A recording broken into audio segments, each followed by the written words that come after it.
ಸ್ವಾಗತವನ್ನ ಬಯಸ್ತೇನೆ.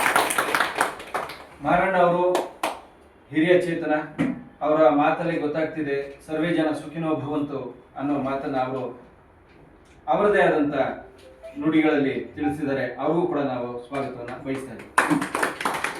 ನಮ್ಮ ಮೇಷ್ಟ್ರು ಅವರು ನಗುಮುಖದ ಸೊಗಸುಗಾರ ಅಂತ ನನ್ನ ಮನಸ್ಸಲ್ಲಿ ಅಂದ್ಕೊಂಡಿದ್ದೀನಿ.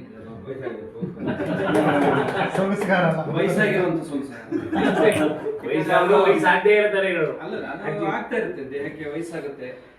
ಆದ್ರೂ ಕೂಡ ಅವರ ಶಕ್ತಿ, ಅವರ ಮಾತು, ನಾನು ಅವ್ರನ್ನ ಭೇಟಿ ಆದಾಗೆಲ್ಲ ಕೂಡ ನನ್ನನ್ನು ಯಾವುದೋ ಒಂದು ರೀತಿಯಲ್ಲಿ ಮೋಟಿವೇಟ್ ಮಾಡುವಂತ ಒಂದು ಕೆಲಸವನ್ನ ಮಾಡ್ತಾರೆ.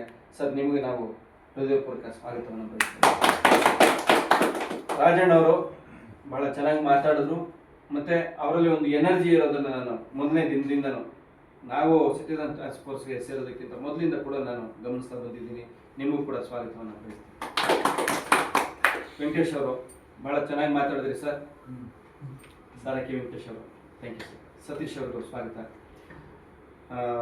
ಚಂದ್ರೇಗೌಡರು, ಶ್ರೀಕಾಂತ್ ಅವರು, ಸಾಕಮ್ಮ, ರೇಣುಕಾ ಅವರು, ಮಂಜುಳಾ ಮೇಡಮ್ ಅವರು, ಸರ್ ಉಮಾಶಂಕರ್, ಸತೀಶ್ ಅವರು, ಮಹಾದೇವ್, ಎಲ್ಲರೂ ಕೂಡ ನಾನು ಮತ್ತೊಮ್ಮೆ ಒಂದು ಮಾತು ಬಂತು, ಎಲ್ಲಾ ಕೆಲಸಗಳನ್ನ ಬದಿಗೊತ್ಬಿಟ್ಟು ಬಂದು ಬಿಡಬೇಕು, ಅದು ಆಗಲ್ಲ. ಸತೀಶ್ ಅವರೇ, ನಿಮ್ ಪ್ರಾಬ್ಲಮ್ ನಮ್ ಪ್ರಾಬ್ಲಮ್, ನಮ್ ಪ್ರಾಬ್ಲಮ್ ನಿಮ್ ಪ್ರಾಬ್ಲಮ್. ಮೀಟಿಂಗಿಗೆ ಸ್ವಲ್ಪ ಹೆಚ್ಚು ಕಡಿಮೆ ಆಗಿರುತ್ತೆ. ಯಾಕೆಂದ್ರೆ ಕುಮಾರಸ್ವಾಮಿ ಲೇಔಟ್ ಅನ್ನೋದು ನಮ್ಮ ಮನೆಯಾಗಿದೆ.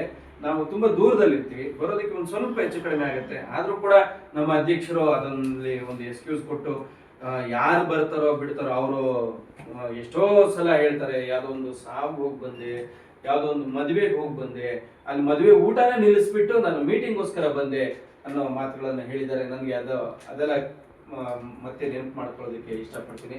ಅವರೊಬ್ರು ಮಾತ್ರ ಕರೆಕ್ಟ್ ಟೈಮ್ ಬರೋರು, ನಾನು ನೋಡೋದಾಗೆ. ನನ್ನನ್ನು ಸೇರಿಸಿ ಸ್ವಲ್ಪ ಟೈಮಿಂಗ್ಸ್ ಹೆಚ್ಚು ಕಡಿಮೆ ಆಗುತ್ತೆ. ಆದರೂ ಒಂದು ಸಂಘಟನೆ ಸಂಸ್ಥೆ ಅಂದಾಗ ಸ್ವಲ್ಪ ಹೆಚ್ಚು ಕಡಿಮೆ ಇದ್ದಾಗ ಯಾರು ಲೇಟಾಗಿ ಬರ್ತಾರೋ ಅವ್ರನ್ನ ಯಾಕೆ ಲೇಟಾಗಿ ಬಂದ್ರಿ ಅಂತ ಕೇಳೋದಕ್ಕಿಂತ ಅವ್ರು ಎಷ್ಟು ಶ್ರಮ ಪಟ್ಟು ಬಂದಿರ್ತಾರೆ ಅನ್ನೋದು ಒಂದು ಮುಖ್ಯ ಆಗುತ್ತೆ.